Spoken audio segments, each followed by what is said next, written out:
we think of it in terms of the analogy of a tree. And we say you could look at malnourished children, you could have women being abused in a community, you could have sicknesses and diseases, you could have a lot of other issues in the community. But those really are the results that are seen. They are therefore symptomatic of something. And those results, therefore, for you to understand what they are about, you have to look at what actions by the members of the community are leading to those results, either in terms of things they are doing or things they are failing to do. And the actions of our people are ultimately shaped by their values.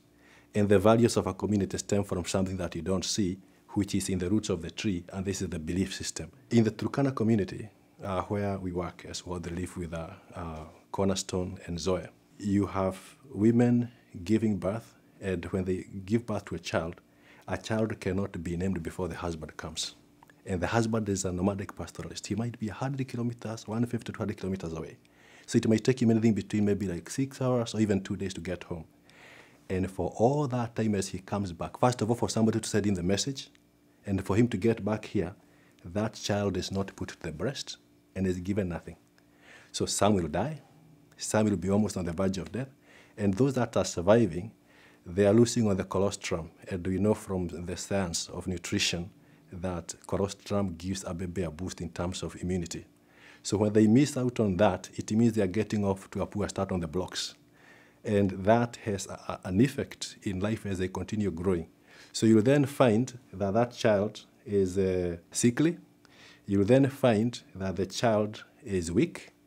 And so as you go into the community and you start being presented with such children, you might start thinking it's only an issue of food. And so you bring nutritional supplements to feed this child, but you're not addressing the problem.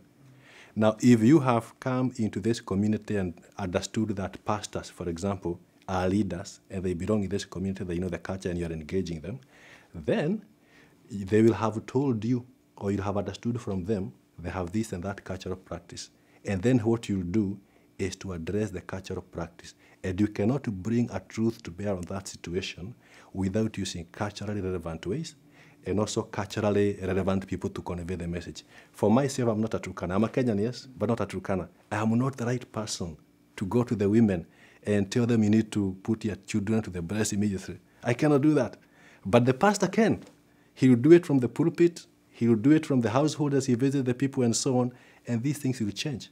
Understanding the community and the structures thereof has real substance in terms of even how you design the project or programs that you want to bring to the communities to engage in solving some of those issues that they have.